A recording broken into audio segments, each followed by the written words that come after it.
buonasera a tutti.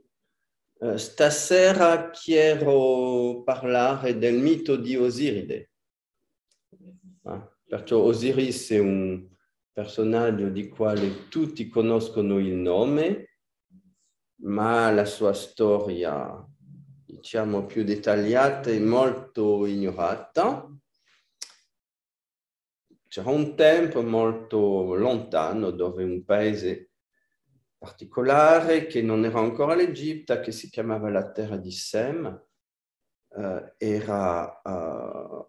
viveva delle storie un po' particolari. La genealogia dei re di questo paese è la seguente, perciò abbiamo una genealogia dei re mitologici che sono Ra, il primo, dopo Shu, il grande vento, Geb, la terra, dopo abbiamo Osiride, dopo abbiamo Set, dopo abbiamo Horus e alla fine abbiamo Tot. Alcuni pensano che erano re in Atlantide, alcuni dicono che erano i re di Atlantide e che Tot si è trasferito in Egitto, ha fondato la civiltà egizia e che da questo punto Tot facendo dei re Atlantide, diciamo i primi re mitologici dell'Egitto, ha fatto la continuazione con l'Atlantide, più di re sono dei, non erano soltanto re ma dei, ciò che lascia pensare che avevano dei poteri più sviluppati di quelli, diciamo, che vivevano in Egitto nelle epoche ulteriori, e Tot sarebbe il missionato che è venuto dall'Atlantide a colonizzare l'Egitto. Chiaramente la visione che si può avere di questo personaggio cambia in un modo importante. Comunque ci fissiamo su Osiride perché la sua storia è qualcosa di incredibile e che c'è, diciamo, una storia impressionante dietro, un simbolismo. Nella prima tappa del regno di Osiris è un re di una grande bontà. Pacifica le popolazioni dappertutto intorno a lui, e lui che apporta il pane, il vino e la birra all'umanità. In queste epoche lontane gli umani dovevano condensare il loro corpo nella materia e l'alcol ha servito alla discesa dello spirito nella materia. Notiamo che se eliminiamo la birra abbiamo il pane e il vino. Il pane e il vino è ripreso da Abramo. Il pane e il vino è il simbolo della comunione tra dell'essere umano con l'universo. Il pane e il vino è ciò che servirà a tutte le epoche alla comunione. A un certo momento Osiris decide di colonizzare i paesi intorno, va in guerra e va a utilizzare la musica per colonizzare le popolazioni, e abbiamo perciò un tempo straordinario dove la guerra era fatta con la musica. Dopo di 28 anni di regno, torna in Egitto, on va dire de conquête, dopo questa spedizione di conquista. Set era molto geloso di lui. Intorno di Osiris, Set organizza una grande festa, perciò fa fabbricare, diciamo, una bara di legno, ma molto preziosa, di una bellezza straordinaria, e durante questa festa dice: chi entrerà perfettamente in questo la riceverà in regalo. È la storia della scarpa di Cenerentola. Tutta la gente entra nell'oggetto, quando Osiris entra è perfetto, perciò è per lui. A questo momento Set fa immediatamente appoggiare il coperchio e fa gettare il sarcofago sul mare. Osiris se ne va, e qualche tempo dopo la sua moglie Iside sente un miracolo che si è prodotto nella città di Byblos, nel Libano attuale. Il re ha fatto tagliare un albero gigante per, diciamo, migliorare il suo palazzo, e quest'albero, una volta tagliato, si è messo a profumare in un modo incredibile. Quando la notizia arriva in Egitto e che Iside la sente, immediatamente sa che deve andare là. Il sarcofago di Osiris si era incastrato là. Egitto e Iside tornano in Egitto con il sarcofago di Osiride. In tutte le tradizioni il re rappresenta lo spirito e la regina l'anima. Perciò lo spirito è confrontato al male, rappresentato da Set, e lo spirito in un certo modo è incluso in una bara. Si potrebbe dire che è anestesiato, si potrebbe dire che perde i suoi poteri, ma è sempre sotto protezione della natura, rappresentato da questo albero magnifico, la natura rappresentata da questo albero magnifico che l'ha protetto. Arriviamo alla seconda tappa. L'anima umana, rappresentata da Iside, fa tutto per ritrovare lo spirito. Perciò riporta l'anima a casa sua. Set chiaramente non è contento di vedere il fratello ritornare. Con i poteri magici di Thoth, Osiris sarà svegliato e Horus verrà fecondato. Questa è nella seconda tappa. Nel frattempo, Set recupera il corpo di Osiride, lo fa tagliare in 14 pezzi e fa rispandere tutti i pezzi sul Nilo. Iside, aiutato da Neftis, partono alla ricerca dei pezzi di Osiride. Nella prima tappa lo spirito anestesiato, nella seconda tappa è letteralmente tagliato in pezzi. Questo significa che diventa sempre più complicato per l'essere umano di capire da dove viene la vita, qual è lo scopo, per che cosa sta facendo in un corpo, qual è la sua missione di vita. L'essere umano è letteralmente tagliato in pezzi. È aiutata dalla moglie di Set, Iside è aiutata dalla moglie di Set, Neftis. La moglie dell'ombra raggiunge la luce e a questo punto si vede, questo è un aiuto straordinario. Questo significa che Isis comincia a recuperare una partia dell'energia dell'ombra per poter letteralmente andare a aiutare a recuperare Osiris. E chiaramente Osiris rappresenta la luce, la coscienza, lo spirito, il divino. Siamo tutti alla ricerca di Osiride. Osiris rappresenta lo spirito umano magnificato, non so, e liberato di tutte le trave, diciamo, della materia, nella sua coscienza. Iside e Neftis vanno recuperati tutti i pezzi di Osiris, salvo il sesso. Il sesso sparisce perché è stato inghiottito da una forma di pesce, non so come si dice in italiano, boh, poverino. Questo significa quando l'anima si identifica allo spirito, il sesso sparisce. Questo significa che a questo punto là l'anima è già liberato dall'identificazione con la materia. Perciò è una tappa letteralmente straordinaria. e qua si produce un avvenimento assolutamente prodigioso, con i suoi poteri magici. Tot ricostituisce momentaneamente il sesso di Osiris, perciò Isis si unisce in queste circostanze con Osiride, e là che verrà creato Horus.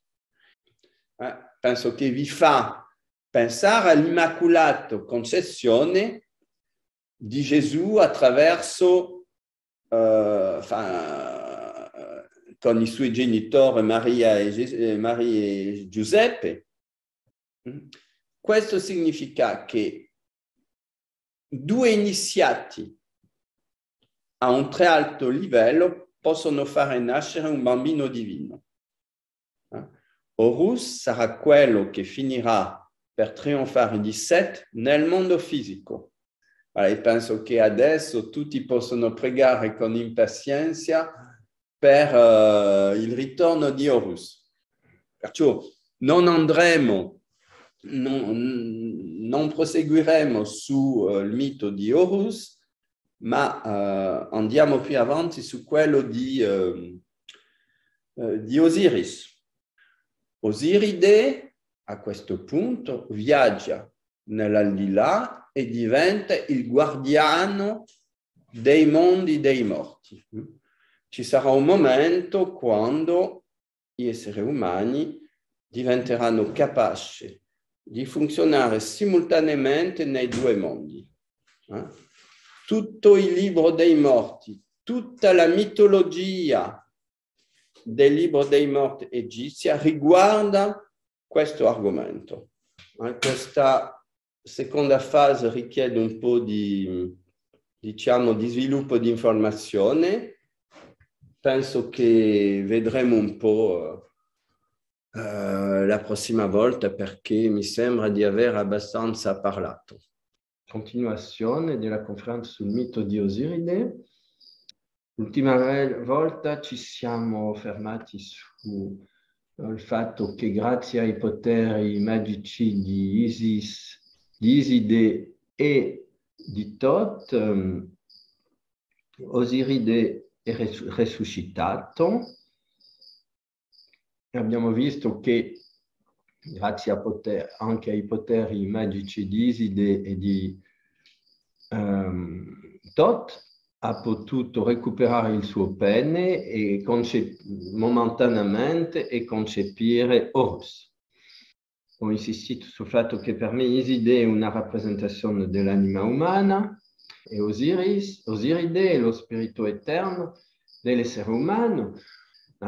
Siamo arrivati perciò al punto in quale Iside, associata alla sua sorella Nephthys, è riuscita a ridare al suo marito Oriside, a farlo rinascere, perciò ha permesso che lo spirito imprigionato nella materia possa ricordarsi della sua essenza divina. Perciò è tutto il processo iniziatico umano che è descritto in questo mito. Come Iside va a realizzare questo prodigio?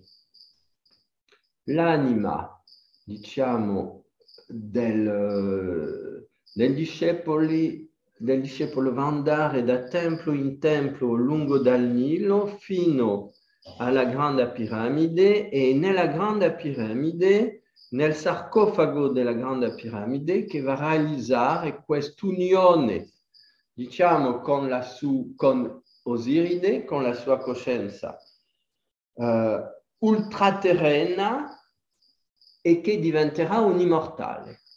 Diventa un immortale perché recupera la memoria stellare. A questo punto entriamo nella straordinarietà, nella dimensione stellare sia di Iside che di Osiride, e lo vedremo anche di Horus. Iside è identificato nella mitologia egizia con la costellazione del Grande Cane.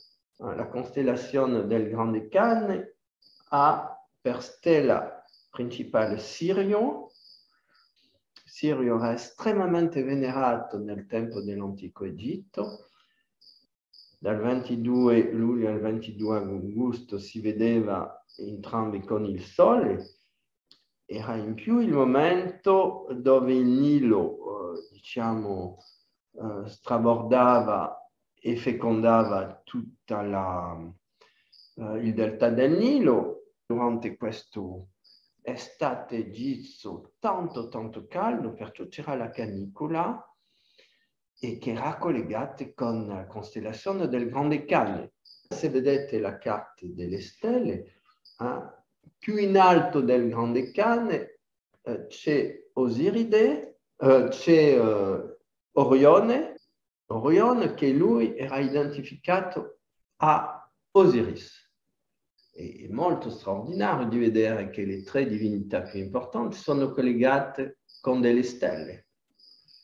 Osiride, nella sua identificazione con Orione, guarda dall'alto Iside. Perciò le tre stelle centrali della costellazione di Orione rappresentano, che sono spesso chiamate il cinturone di Orione, rappresentano infatti il sesso di Osiride. Il sesso di Osiride è teso verso il grande cane, perciò verso Iside.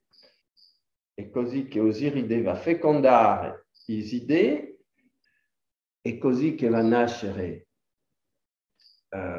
Horus, identificato con Sirius.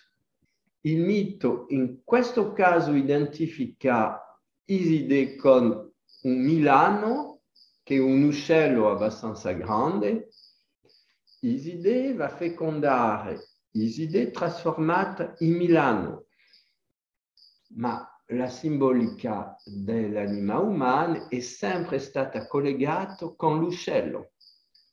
E così abbiamo una conferma del collegamento fra Iside, l'anima umana e l'uccello che verrà fecondato da Osiride. Aggiungo che sia Osiride che Iside che Neftis e che Set sono figli di Geb e di Nut. Geb è la terra e Nut il cielo con la sua infinità di stelle. In Egitto la terra è maschile e il cielo è femminile.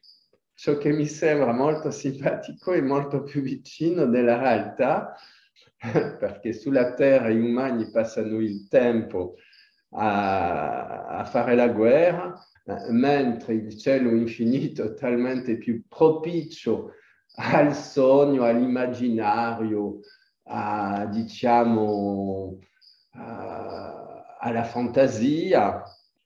Questo mito di Osiride è straordinario perché giustamente attraverso questa doppia paternità e maternità di Geb e Nut abbiamo le due fasi. Una parte della leggenda è l'Osiride terrestre, mentre l'altra è l'Osiride celeste. Ma anche quello è la componente profonda dell'essere umano. Il corpo fisico dell'essere umano è fatto di polvere di terra, ma la sua coscienza è impregnata di polvere di stelle. E questa è la cosa questa tensione terribile tra la polvere di terra e la polvere di stelle che ognuno di noi vive dentro di sé. E c'è questo programma straordinario di trasformare, di trasformare il polvere di terra in polvere di stelle, perché la polvere di stelle è nascosta nella polvere di terra. Ogni più piccola particella di polvere di terra può diventare un oro irradiante. E quello è la fantastica e sublime avventura umana che ci è raccontata dal mito di Osiride. La domanda che ci possiamo fare è perché vengono messi così in prima posizione queste due costellazioni, quella del Grande Cane e quella di Orione. Perché gli egizi davano una tale importanza a queste due costellazioni. Si può dire, è così evidente, Sirius è la stella la più brillante del cielo e l'abbiamo visto presida al trabordo del Nilo. Sì, ma perché Sirio è la stella più brillante del cielo? Non c'è un simbolo nascosto qua dietro. Se la stella più brillante del cielo è che il più alto livello di vita proviene di questa stella e abbiamo simbolizzato la vita come la fiamma di vita eterna e abbiamo detto e visto che la fiamma di vita eterna è all'origine di tutto ciò che esiste nella creazione. Perciò dove è la più brillante e dove è la più presente.